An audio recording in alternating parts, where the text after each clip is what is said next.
That kid is still out there. Don't miss a moment of Tracker. All new CBS Sunday.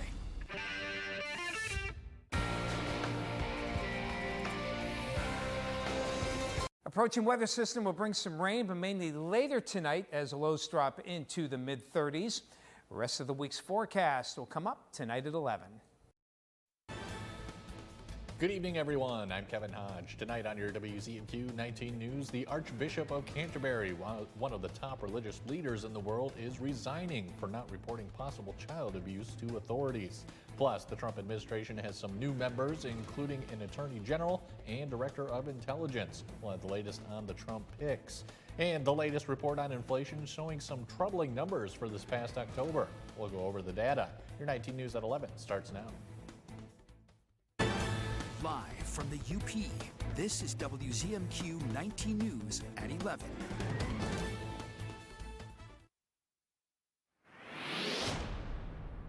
Kind of a wet day for much of the Upper Peninsula, particularly in the morning. Here in Marquette, I think the rain will be ending by later in the afternoon, but could linger in areas farther east until early evening. The wind's not as strong out of the east, and temperatures will be getting into the mid-40s. And the rest of the Upper Peninsula, pretty much the same kind of forecast here, mid to upper 40s with a good chance of rainfall, with, again, maybe a few early snowflakes as well. Rest of the forecast later in the show. Kevin? Thank you, Tom. Leading off tonight, one of the world's most prominent religious leaders has resigned after not reporting cases of suspected child abuse to police. Justin Welby, the Archbishop of Canterbury, is the top official in the worldwide Anglican Communion, which includes the Episcopal Church here in the U.S. MTS Tieb has more on his decision to step down. Through Jesus Christ our Lord. As the Archbishop of Canterbury, Justin Welby officiated over the marriage of Harry and Meghan, oversaw Queen Elizabeth's state funeral, and anointed King Charles at his coronation. God save the King! Just 18 months later, Welby has asked the monarch for his permission to resign, the first archbishop in the Anglican Church's centuries-long history to do so. Welby's shock resignation came days after a damning report found he didn't take enough action over claims of, quote, abhorrent abuse. I'm John Smythe. Committed by senior British lawyer and church camp leader John Smythe, who died in 2018. Smythe is said to have subjected as many as 130 boys and young men to traumatic physical, sexual, and psychological abuse over 5 decades in both the UK and Africa. The report also found Welby was made aware of the allegations in 2013, but failed to report them to police after he was told authorities had already been notified. But this is really a watershed moment for the Church of England. We've never seen anything like this from, for example, the leader of the Roman Catholic Church. Decades of abuse from predatory priests, often exposed by survivors themselves, has seen some senior Catholic clerics in the U.S. and elsewhere convicted of sexual assault and in some cases defrocked. But no pope has resigned for admitting to failing to protect vulnerable followers or hold proper investigations. Welby himself is not accused of abuse. His replacement will likely take months, a process that is traditionally shrouded in secrecy. President-elect Donald Trump and his transition team are quickly announcing choices for key positions in the upcoming administration. Wednesdays include Secretary of Defense and a bombshell pick for Attorney General. Erica Brown reports from Washington. President-elect Donald Trump's choice of Florida Representative Matt Gaetz as his attorney general sent shockwaves across the nation's capital. Gaetz, who has referred to January 6 rioters as political prisoners, is seen as a firebrand who became a star on the right for railing against the legal establishment. We ride or die with Donald John Trump to the end. In addition, Gaetz is under investigation by the House Ethics Committee over an allegation he paid for sexual relations with a 17-year-old.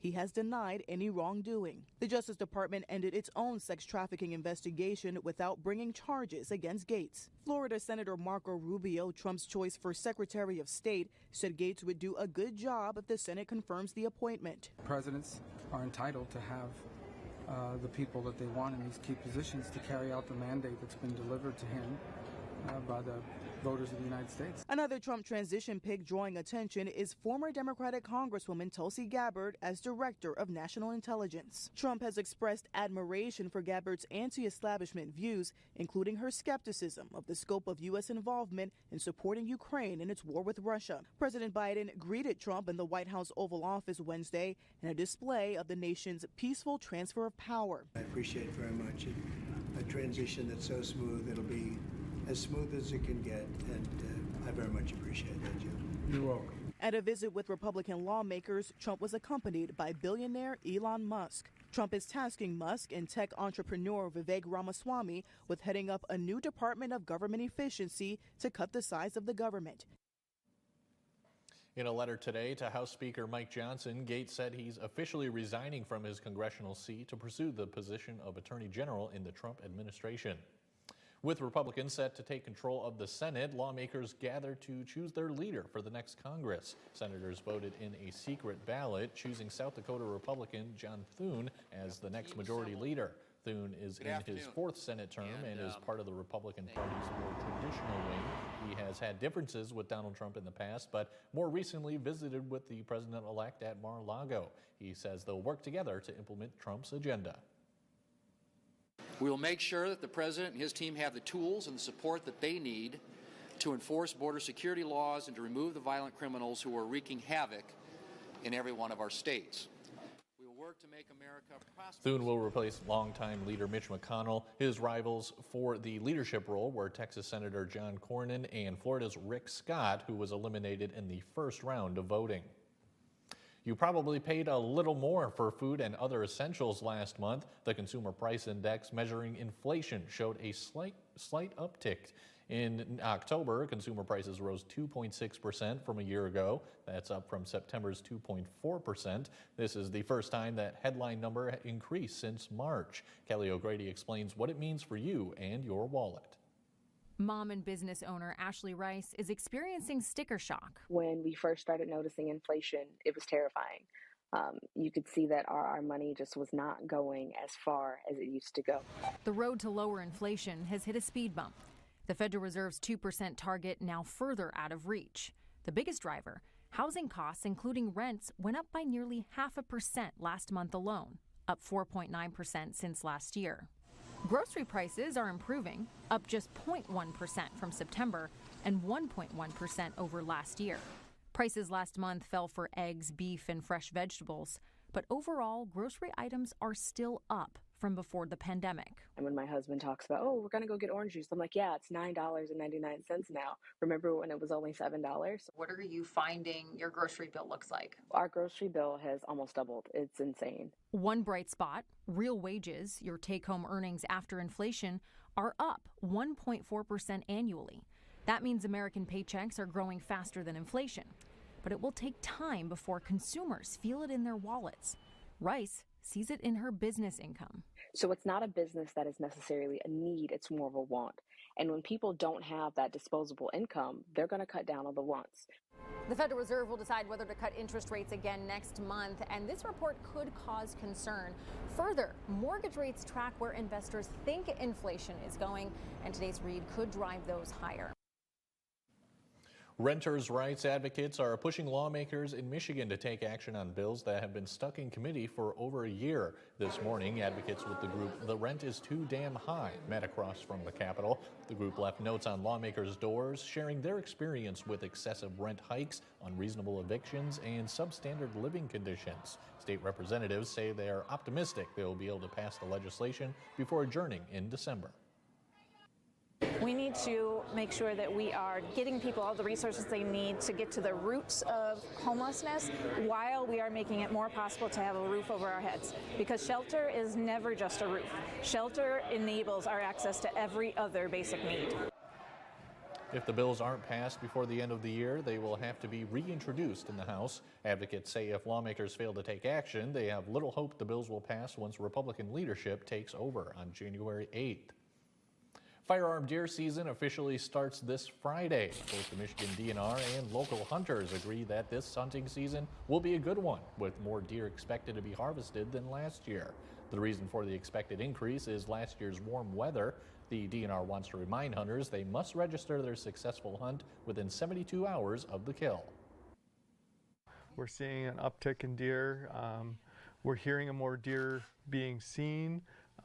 People are excited this year, which is very positive for our community and our great UP. Deer hunting is permitted from half an hour before sunrise to half an hour after sunset. For more information on specific times each day, please visit WZMQ19.com.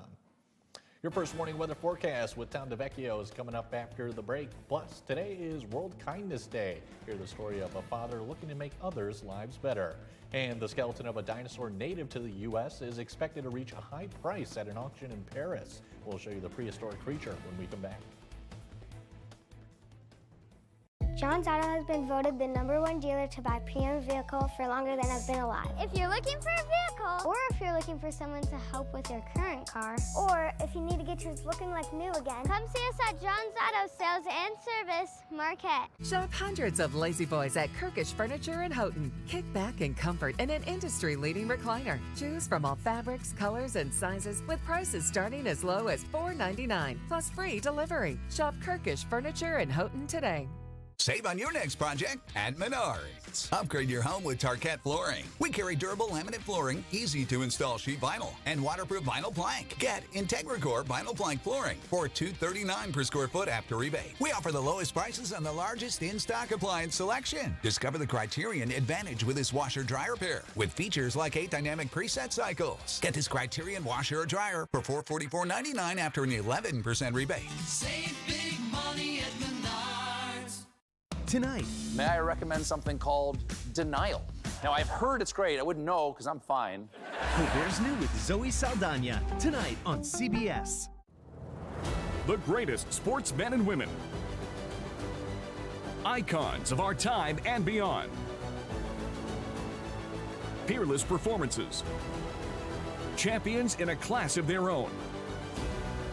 Legacies without equal. Timeless quality, superbly crafted stories showcasing the greatest sports heroes and their incredible winning moments. The Immortals, the greatest athletes of all time.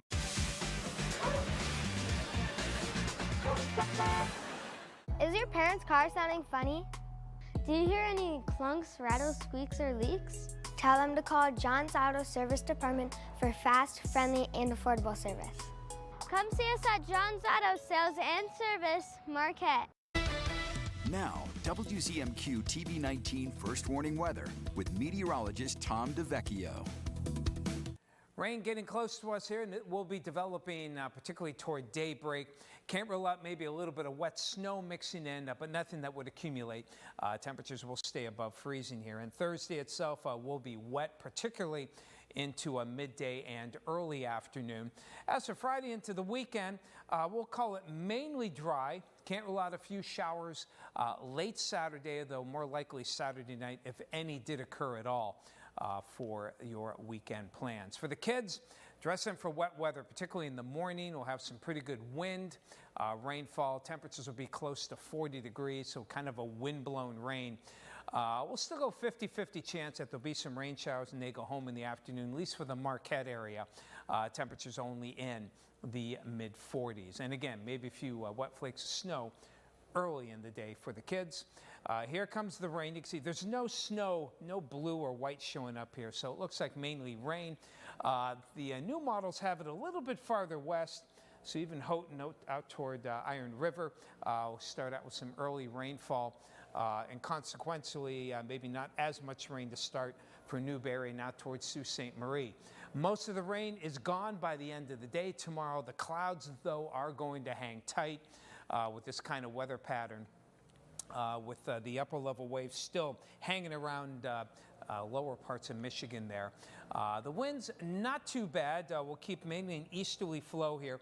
They will be dying down after staying fairly brisk for tonight. Again, but that easterly flow is not good to really clear things out on Friday. Rainfall amounts in general, though, are expected to be higher toward the eastern parts of the Upper Peninsula, with maybe up to 1/10 of an inch out toward Iron River and Marquette. So again, but no snow. No snow accumulations are expected. In the meantime, the rest of the Upper Peninsula for tonight will be wet, again, mainly toward daybreak as that rain develops. Temperatures will be dropping into the upper 30s to the lower 40s. And then into tomorrow, the highs will stay in the mid-40s. Rainfall gradually diminishing during the afternoon. In fact, there may even be some sun breaking out, perhaps for some of you out toward Eagle Harbor and the Houghton area by later in the day. The rest of the forecast, Friday will keep dry, though shower chances Saturday mainly late in the day and into the nighttime hours if it occurs at all. Highs a little above normal, getting to about 50 degrees. Sunshine around for Monday, and then the next weather system. This one may have a little more punch. We'll keep some showers in, and don't be surprised to get some wet snow by later Wednesday and into Thursday. Thank you, Tom. It's World Kindness Day, a chance to be kind to yourself, your neighbor, and the world. Michael George introduces us to a young change maker who's reaching new heights, improving the physical and mental health of others. 16-year-old Mila Huang of New Jersey has been scaling rock walls for a decade. It's helped me gain confidence, and it's just really fun. I love the problem-solving aspect of it. The high school junior loved climbing so much, she wanted other kids to be able to try it too. You made that look easy. She launched Climbing for Community, a nonprofit that connects children in underserved communities with the benefits of rock climbing, like increased cardiorespiratory fitness, muscular endurance and mindfulness, and reduced symptoms of depression. The fun thing about climbing, it can build my muscles up, and also it's a great way to keep me entertained. To get a leg up, Huang received a fellowship grant from Riley's Way, a foundation that supports and trains the next generation of kind leaders. I think kindness is inherent in all of us. Founder Ian Sandler launched the organization in memory of his daughter Riley, who passed away at age 9. There are answers to the world's problems, and young people are ready to do it. They just need the scaffolding, support, and funding to make sure it happens. Selected students like Huang receive mentoring, a grant of up to $5,000, and a year-long fellowship to help make a social impact. When you're a kind leader, people want to listen to what you have to say. People want to follow you, and they're excited to be a part of your group. Creating that climbing community is taking Huang to new heights. Nice work, Mila. And raising up others, too. Since it was founded in 2014, Riley's Way has provided more than 3,500 young leaders with $4 million in grants and programming. Dinosaur skeletons are among the rarest of auction items this weekend. An Apatosaurus, discovered in Wyoming in 2018, will be the largest and most complete dinosaur skeleton ever offered in auction. Owned by a French businessman, it's expected to fetch up to $22 million in what auctioneers are calling the dinosaur sale of the century. Kamal Afzali reports. Volcan is an American dinosaur in Paris. La bête de Dampierre est un colossal. The French call it La Bête de Dampierre, the Beast of Dampierre, after the magnificent chateau where it stands. It was one of the most visited tourist attractions in Paris during this year's Summer Olympics. And this weekend, it's hitting the auction block. Auctioneers say Volcan is one for the history books, the largest dinosaur skeleton ever to come to auction. The Apatosaurus was discovered in Wyoming in 2018. Excavation unearthed a skeleton 67.5 feet long, with 80% of its bones intact. Dino skeleton auctions are rare. In 1997, a T-Rex named Sue sold for $8.4 million. Seen here on display at the Field Museum in Chicago. Billionaire hedge fund manager Ken Griffin smashed that record earlier this year, buying Apex the Stegosaurus for a whopping $44.6 million. Expected to fetch less than half that, auctioneers hope an American will buy Volcan, enabling a homecoming of sorts. Yesterday I had a dream. Vulcan was talking to me and he said, "Bring me back to America." Its eventual owner will have a few added bonuses, including the exclusive rights to officially rename the dinosaur. Volcan goes to auction in Paris this Saturday. Still to come on your 19 News at 11, the first ever NMU student-directed, acted, and produced musical is set to premiere this week. We'll have a preview in 2 minutes.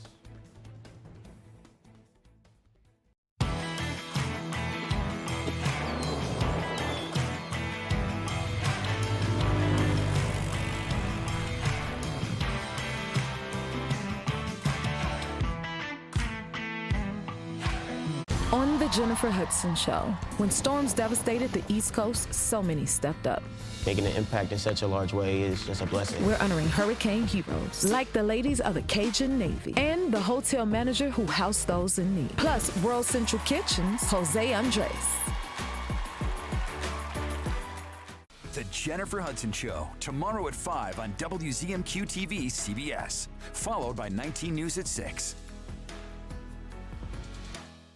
Your Choice 2024. Good evening, everyone. I'm Kevin Hodge. I'm Sarah Blakely. Important decisions, quality information, and results. At least in Marquette County, there has not been a Republican state representative since 1954. Live coverage you can count on from the team you trust.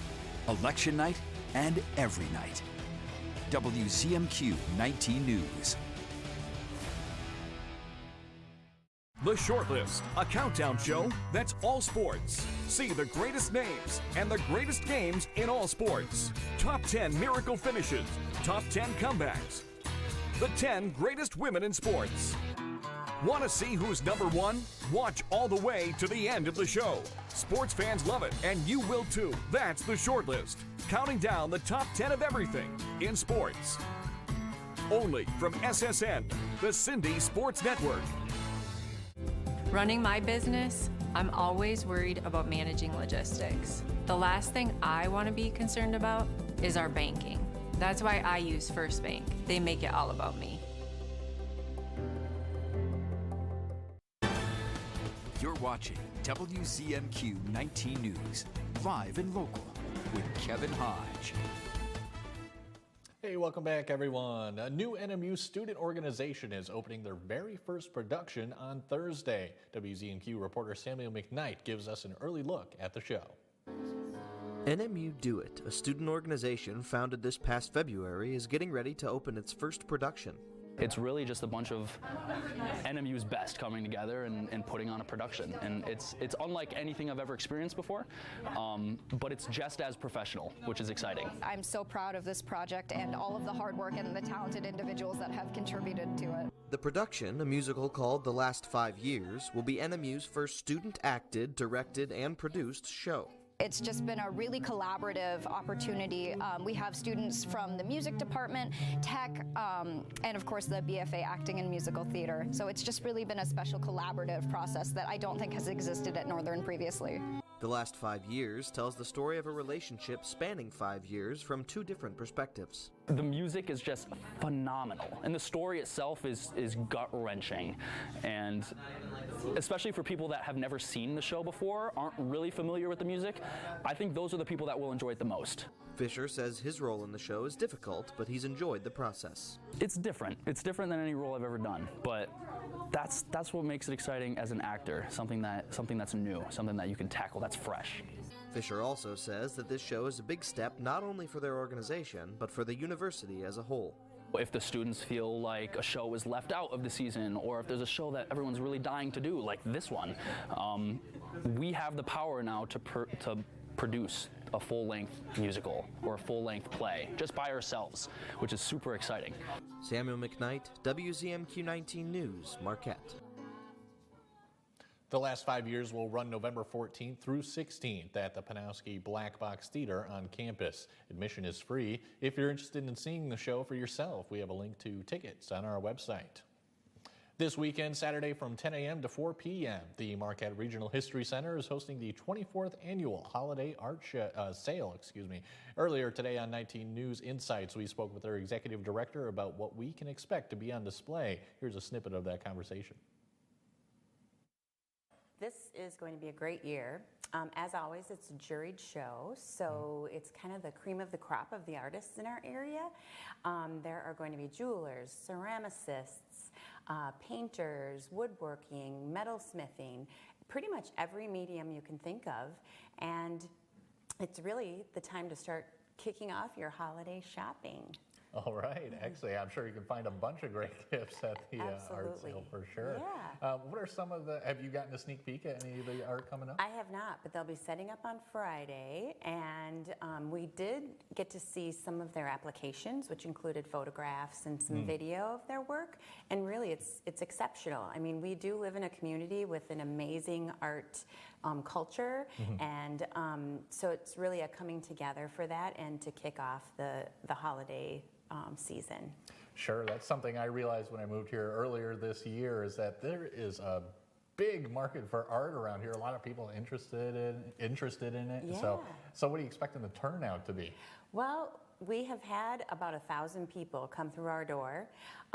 What we do is we pair it with a nominal $2 entry fee, which is including a raffle ticket for really wonderful baskets of goodies. But then we also bring out all of our doll houses. It's the one time of year that we have them in the main gallery. They're dressed for holiday, and there's little flashlights, so you can look in the little nooks and crannies in the doll houses, so it's really fun. There's also a bake sale and a membership drive.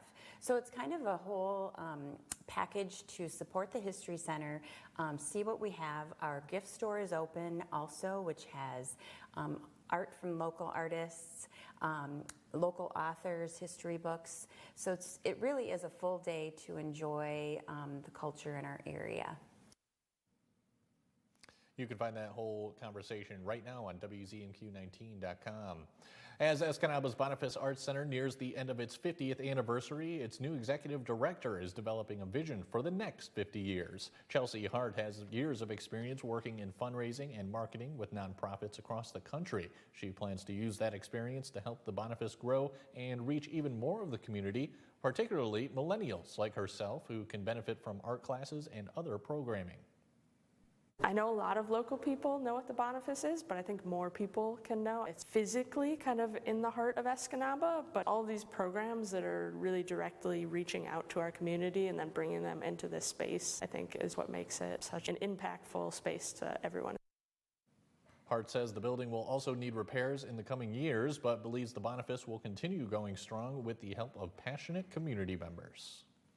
Tomorrow, downtown Manistee invites ladies to enjoy an evening of fun while supporting small businesses. Manistee's annual Ladies' Night will take place from 4 to 8 p.m. Participating businesses are offering specials, sales, free samples, giveaways, and other activities. Organizers say Ladies' Night is the perfect opportunity to get a head start on holiday shopping and to connect with friends.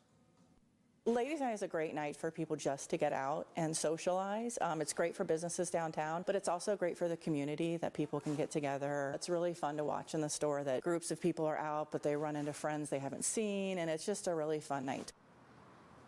For a map of participating businesses, you can visit our website. When we come back, Tom DeVecchio has your final look at weather, and 2 Germans set a world record while slacklining between 2 hot air balloons. We'll show you after this. 19 News is brought to you by Kirkish Furniture. Do you wonder if you can predict winning Michigan lottery numbers by knowing which numbers were drawn before? That's actually a myth. Truth is, no matter how many times the number has been drawn before, it has an equal chance of being drawn again. There's no way to know. So, know the facts. If it stops being a game, call the helpline or visit our website. Knowing your limits is always the best bet. Here's your WZMQ CBS This Is Home Community Calendar.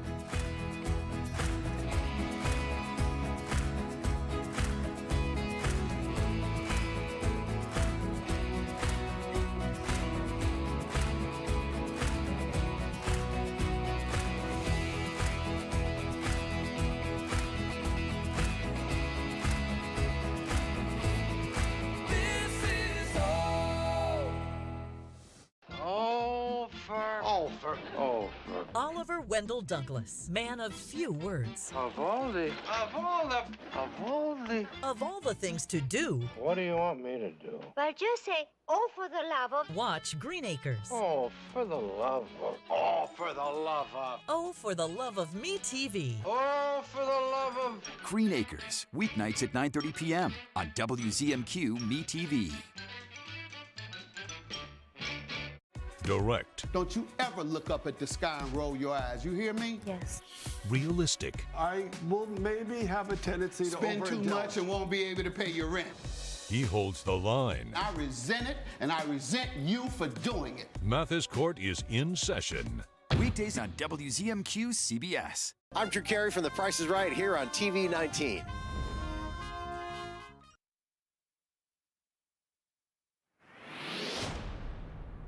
Clouds will continue to thicken up for tonight, and we do expect some rain to develop toward daybreak from south to north, and perhaps a few wet flakes of snow, but nothing that would accumulate.